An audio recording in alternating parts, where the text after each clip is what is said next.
Today we're talking about a 2007 Kia Sedona that has a starter problem. Now, replaced the battery because it couldn't hold a charge, and I thought the problem was the battery. And it turns out the car, when you turn the key to start it, it just barely turns over. There's so much current draw by the starter. It was pretty obvious. Obviously, corroded connections could do the same thing, but in this van there's no corrosion and so forth. So this video will explain how to replace the starter.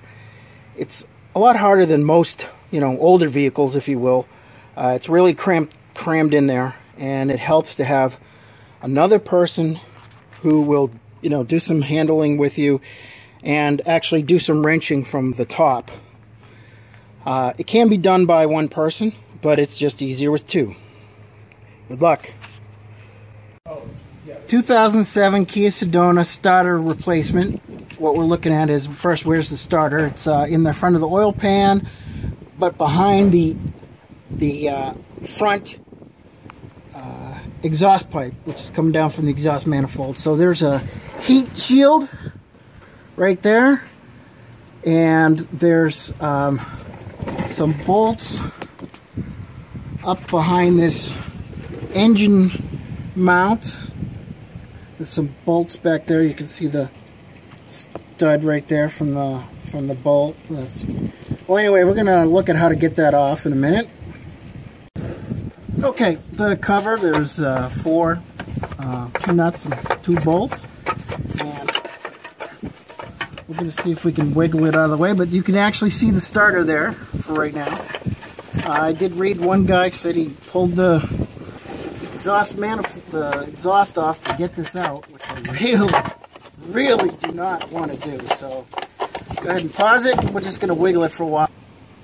Okay, so we managed to wiggle it towards the transmission, and we get that out of there without taking the exhaust manifold, the exhaust pipe off. Yay for us! Okay, so we have the starter there, and that's all you can need to see right now. Okay, so we're going to take the engine mount out. There's just no way to get to the bolts for the starter. They're really hidden behind this. So to get this engine mount out, we have to separate it from this is the bracket. We have to separate it from the mount, and we're going to have to take the mount off the car because we want to get a ratchet and so forth in here. And there's no, again, we're crowded so much. So there's just 2 bolts that hold the engine mount. There's one right there, and there's 2 on the other side, looks like. And those are easy to get to, so we're going with that. During the video, I incorrectly referred to an engine roll stop as an engine mount. 2 different things. The roll stop prevents the engine from rocking back and forth or rolling up and down, depends on how you look at it.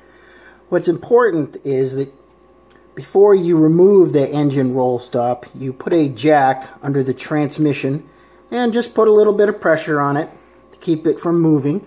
You don't want to take those bolts out and then have the engine change position, possibly pinch your fingers. It's also going to be easier to put the bolts back in if you can control the alignment with a jack. So now that you know you need a jack, go ahead and proceed with removing the engine roll stop. Okay, so this is the bracket for the engine mount. This is the mount itself. Very easy to remove. Once you take the splash panel off, you get to this.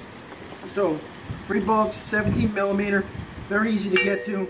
Remove that sucker. Now we're going back in there. We're going to work on the lower bolt for the starter. Once we get the lower bolt, we can look at it. We think we know where the top bolt is, but it's very crowded in the top of the engine. So we're going to know for sure because we'll be able to look at that bolt. All right, we have this wrench here, and it has a curve, and it has a flexible head. This can go around corners in some ways. This is a fantastic wrench. Do this. Get one of these. All right, now let's take a look up here.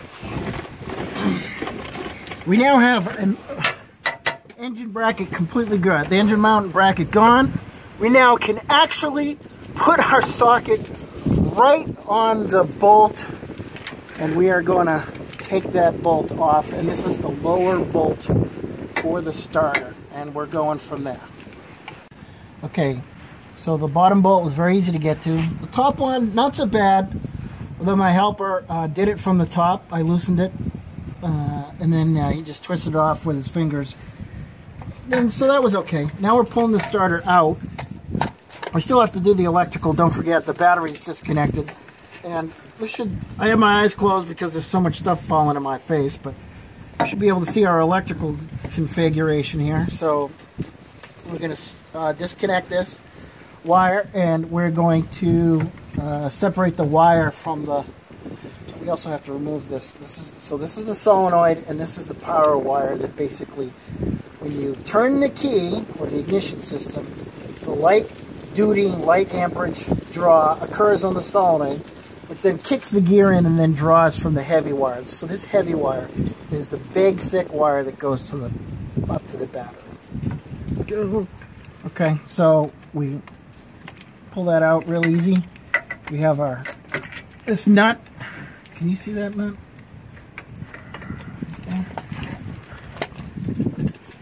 Okay, so we have the old and the new. The car has 184,000 miles. It's 9 years old. Original Kia. And this is a $65 replacement, probably made in China. But for the life of the vehicle, what I expect to get out of it, this should be sufficient. So I got the starter wedged up there. I put the cable on. Now I'm tightening the nut, which for some reason on this starter it's a 14 millimeter, where we took off it was a 12, but that's not a big deal.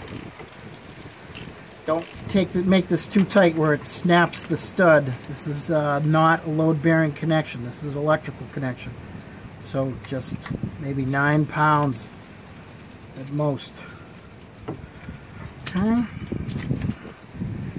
And then plug in the factory wire.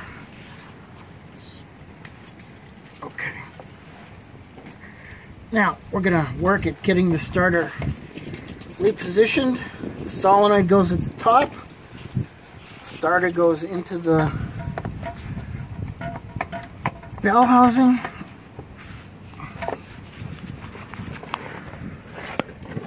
Can you see that? Wait a sec. Maybe. Okay, yeah. The starter's now going into the bell housing, and ready to go. Right there, we're ready to put our lower bolt in. So now we're just going to bolt it back into place. Okay, so we've put the starter back in, and we installed the lower bolt. Again, very easy to get to because we took the engine mount out. The upper bolt, it can be done from the bottom, but it's actually easier if you have a helper. You hold the socket from below and let them crank from the top, and you'll do it much faster. Because otherwise it's very cumbersome to get the socket on there and keep it on there consistently. So you can do it alone, just easier with two people. Now we're going to do a crank test. So I'm going to take the phone, and my partner here is going to reattach the battery first. Oh yeah, that thing. So let me pause. Okay, we're doing a start test. Oh yeah. Stop it and do it again. All right. Yeah, huge improvement. All right, we've got the starter in. We just tested it. It works fine. We're now going to reinstall the engine mount and this shield thing, and we're done. I mean, the rest is all easy. So that pretty much wraps up the video. So trust me on this one. Take the engine mount out. Life will be easier. Good luck. Leave a comment below. Please tell me something positive. Otherwise, I'm going to end my career as a video technician. Yeah. Anyway, good luck.